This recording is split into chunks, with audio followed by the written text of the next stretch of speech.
Good evening, and thank you for joining us, Aaron. Those Bobcats have been red hot lately, but in tough once again against the Pontiacs like they always are. Yeah, facing their northern rival last night up in Bonnyville. Big game for both clubs, a lot on the line. I'll have the highlights for you coming up in sports. Definitely look forward to that. And Gerard, kind of a meh day out there is what I'm going to say about it. Yeah, it's been like that. Started off with lots of promise, but in the last few hours, we've seen a buildup of cloud cover, and that's what we're dealing with. We got to 15 at about 1 o'clock. That's about all she wrote. Flirted with 14, down to 13 at the moment. The humidity has been a steady increase up to 36 at the moment. And the winds gusting at one point during the course of the day got up to about 42. But right now, coming out of the south-southeast at 18. As we compare across the region, it's a similar situation for Cold Lake and area. For that 14, an increase of cloud cover during the course of the afternoon. The Battlefords still enjoying the better of the sunshine and the blue skies for 16. And yes, we do have some rain in the forecast behind all of those clouds. We'll talk about it in the second segment. Last night, Provost RCMP responded to a car crash on Range Road 41 and Township Road 393, approximately 6 miles north of Cadogan, Alberta. A Ford Mustang was being driven northbound on the highway and veered into the ditch. The vehicle was launched into the air upon striking an approach to a field, and all 3 occupants were ejected from the vehicle. A 23-year-old man suffered fatal injuries. 2 other men aged 19 and 21 were taken to Provost Hospital with undetermined injuries. They were later airlifted by Stars to Edmonton. Identities of the occupants will not be released, respecting the wishes of their families, but all occupants were residents of the Provost area. The cause of the accident is still under investigation. Maple Leaf Foods is cutting 1,550 jobs as it closes plants and consolidates its distribution business as part of a 3-year, $560 million restructuring plan. The Toronto-based maker of processed meats and other foods says the changes are expected to improve its competitiveness and profitability in the near term and the longer term.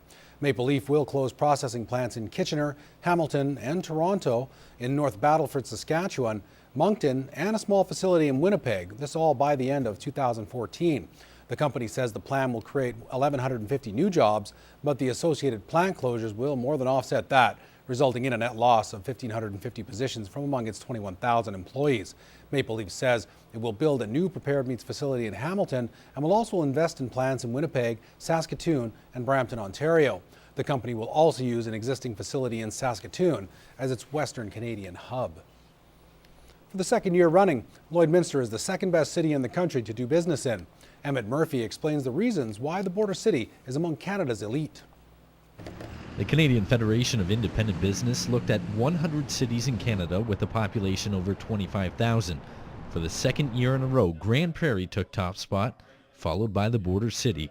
If you go back over a number of years, you will see entrepreneurs who have stuck to things, who have evolved, who have adapted, who have led the way in many innovations. And we certainly think that that is just a makeup of who we are. The results were based on 12 different aspects of the cities. Overall, Lloydminster had enough entrepreneurial activity, optimism, and beneficial government policies to find themselves near the top. They're firing on all 3 cylinders, but as I say, there's plenty of room to improve and to grow and to continue to make Lloydminster a better place for small business and for entrepreneurs. The CFIB expressed concerns this year that many cities are thriving despite government policies. Lloydminster bucked that trend, finishing second in the nation. The CFIB still sees more potential, though.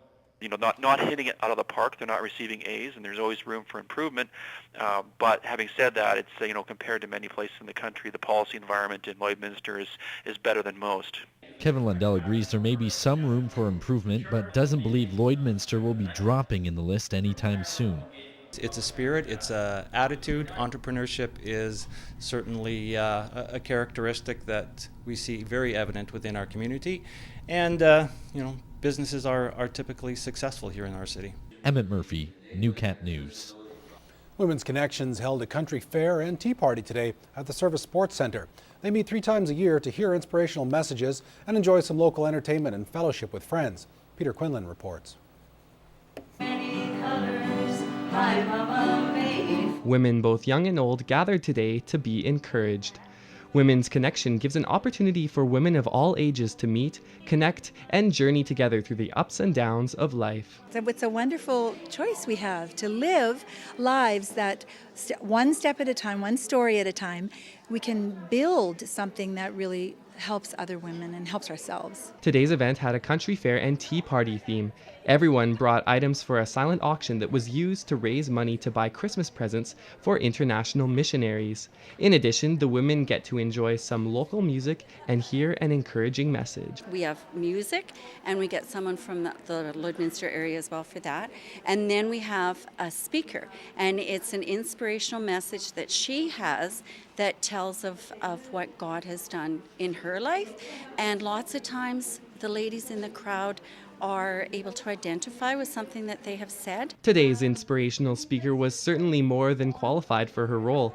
She is an author, international traveler, airplane pilot, and a cattle rancher's wife. I'm talking about how story influences all of our lives, and that the story, the real underlying story of all of life, is the same story for all of us. Elkink came all the way from Medicine Hat to share her life story. Her hope is that through her sharing, other women will be encouraged to speak up. The main thing is we need to hear each other, and we need to speak up and to share. And we women want to do that. Women want to do that, and I think that's a great thing. Let's talk about ourselves with each other. Women's Connection is part of a larger organization called Stonecroft Ministries that shares a similar vision to inspire others through sharing life stories. Stonecroft talks about real power because we in Stonecroft talk about the power that we have in knowing God personally. So that's a very empowering thing. Event organizers say women always enjoy their time together, which is what keeps them coming back. It's just very uplifting. By the time the ladies go home, you are just so glad you came, and you just feel so much better about your day. Peter Quinlan, New Cap News.